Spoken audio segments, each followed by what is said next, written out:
बहुत बहुत स्वागत है आपका एक बार फिर कौन बनेगा करोड़पति में। डॉक्टर विनय गोयल साहब हमारे सामने विराजमान हैं और ये आईएएस के अफसर हैं। त्रिशूर में इनकी पोस्टिंग है वैसे ये जिंद हरियाणा से, लेकिन पोस्टिंग इनकी केरल में है। अभी 2 महीने हुए हैं। साथ साथ ये एक डॉक्टर भी हैं, तो दोनों काम करते हैं ये। ऑलराइट सर, ये थोड़ा सा व्यक्तिगत प्रश्न है। स्वभाव में कोई अंतर पाते हैं आप, जो कि लोग हरियाणा से हैं और जो केरल से हैं? सर इन जनरल हरियाणा वाले थोड़े गरम मिजाज के बोले जाते हैं सर। हाँ। केरला में सर थोड़े से लोग सुलझे हुए माने जाते हैं। सुलझे हुए, जी हाँ। सर तो ये तो है सर, थोड़ा सा ये डिफरेंस है। मैं फील भी करता हूँ सर। ये क्या लगता है आपको वहाँ के लोगों से बातचीत करके या मिल करके? जैसे मैं हरियाणा से हूँ सर, एकदम नॉर्दर्न बेल्ट से हूँ और एकदम सदर्न बेल्ट में चला गया, तो एक डिफरेंस सा है सर। थोड़ा सा कल्चर का डिफरेंस है। लैंग्वेज अभी मेरे लिए काफ़ी बड़ा बैरियर है सर, तो मैं ट्राई कर रहा हूँ सर उस चीज़ के लिए, क्योंकि सर मेरे को इंग्लिश में कम्युनिकेट करना पड़ता है। फिर मेनली सर जो मेरे साथ एक सी अटैच्ड हैं सर, तो वो फिर मलयालम में कन्वर्ट करते हैं, वहाँ से मलयालम में सुनते हैं, फिर मुझे इंग्लिश में बताते हैं। तो वो अभी थोड़ा सा प्रॉब्लम होता है सर मेरे को, तो उस पर मैं वर्क कर रहा हूँ। बाकी सर रूटीन आवर्स में सर हमें कलेक्टर सर के साथ अटैच किया जाता है, जो हमारे डिस्ट्रिक्ट कलेक्टर हैं।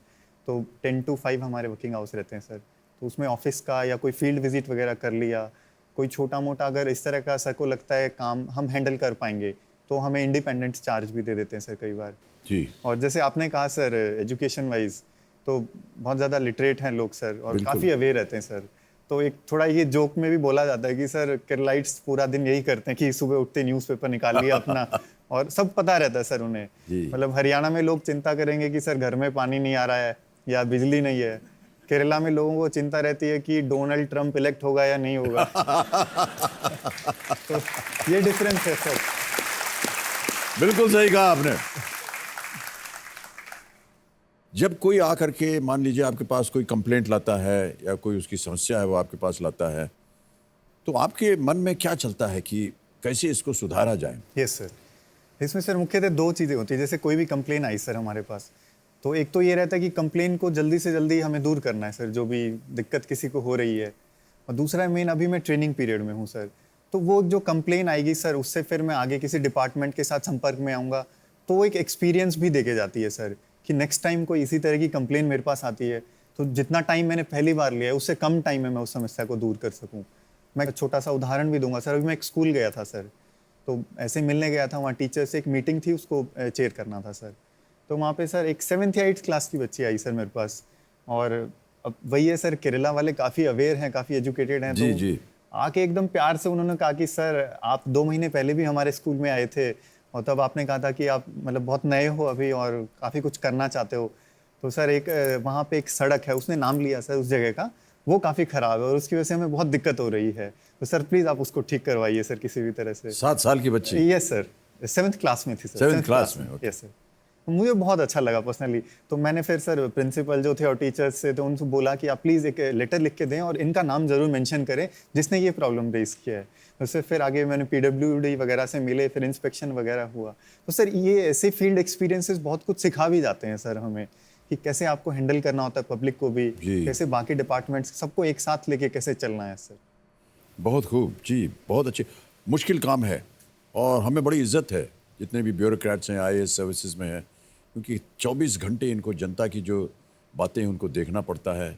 कई बार ऐसा होता है मन की न जाने कर भी पाएंगे या नहीं, या हम ऐसे ही बोल रहे हैं, लेकिन मैं जानता हूं कि प्रयत्न तो आपकी तरफ से होता ही है। Yes sir. ओके, आगे बढ़ते हैं। अब आ रहा है 12वां प्रश्न। इसका मूल्य है 12,50,000 रुपए। डॉक्टर साहब, अगला प्रश्न आपकी स्क्रीन के ऊपर ये रहा। 1860 में किस ब्रिटिश अधिकारी ने सबसे पहली बार भारत में आयकर की शुरुआत की थी? Which British officer introduced income tax in India in 1860? और ये अगर कहीं मुझे मिल जाए तो बहुत मारूंगा इसको। इनकम टैक्स बताइए, परेशान कर दिया सर इन लोगों ने। अब आप हमारे सामने बैठे हैं, आप लोगों का तो संपर्क होता ही होगा, आईएएस अफसर है आप, आपके सामने क्या बोले, लेकिन है बहुत कष्ट सर ये आयकर विभाग से। ऑप्शन सुनिए।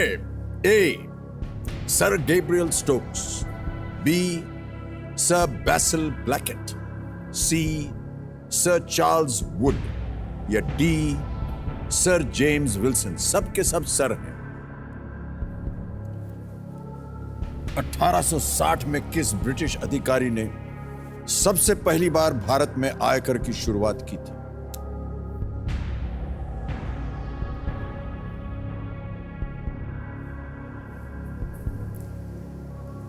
सर चार्ल्स वुड तो नहीं है क्योंकि वो एजुकेशन से रिलेटेड उसमें उनका नाम आता है sir.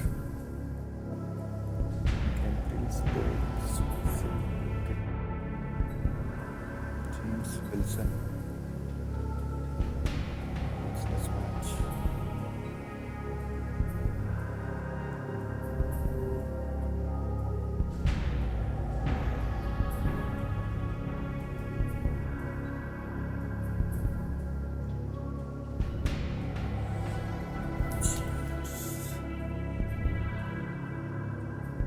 Sir I will use a lifeline sir. Lifeline इस्तेमाल करेंगे, ओके।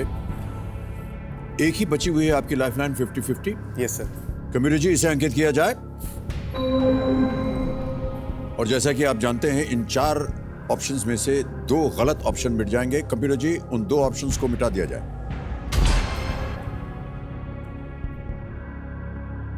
सर चार्ल्स वुड और सर जेम्स विल्सन, ये 2 बचे हैं। इनमें से एक सही, एक गलत है। सही आपको देंगे 1250, गलत आपको दुर्भाग्यवश नीचे 320 पर ले आएंगे। 1860 में किस ब्रिटिश अधिकारी ने सबसे पहली बार भारत में आयकर की शुरुआत की थी? Sir D, I think it's D sir. Sir James Wilson. You think it's D? Sir James Wilson. Absolutely sure होना चाहिए आपको। Are you sure? Yes sir. D, sir James Wilson. क्या करें, लॉक कर दें? Yes sir. D, sir James Wilson. ताला लगाया जाए। आपने कहा सर चार्ल्स वुड एजुकेशन से संबंधित थे। मैंने पढ़ा हुआ है सर, कुछ एजुकेशन से रिलेटेड रिफॉर्म्स वगैरह वो लेके आए थे सर। तो अगर वो रिफॉर्म से संबंधित थे तो आयकर भी एक तरह का रिफॉर्म ही हुआ। सर चार्ल्स वुड को जितना पढ़ा है उसमें इनकम टैक्स वगैरह का शायद कहीं नहीं था सर जिक्र। वुड्स डिस्पैच के नाम से कुछ तो ये एजुकेशन। भी तो हो सकता है कि बोल बाल करके वो चले गए, उनके बारे में भूल गए लोग। Calculated risk. जहां तक मेरी जानकारी है, चार्ल्स वुड चांसलर थे और चांसलर ऑफ द एक्सचेकर थे शायद। और इनमें से one of them founded the economist magazine.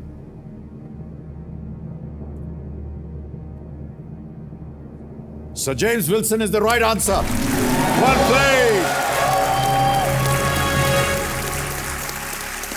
1250 जीत लिया आपने, बहुत सुंदर। James Wilson governor general council के पहले फाइनेंस मेंबर थे। 1860 में इन्होंने इनकम टैक्स लागू किया। इन्होंने सरकार के खर्चे के लिए इसे लागू किया था, सरकार के खर्चे के लिए। ओह, बहुत अच्छा अध्ययन है आपका डॉक्टर साहब, और बहुत सुंदर उत्तर दे रहे हैं आप। Thank you sir.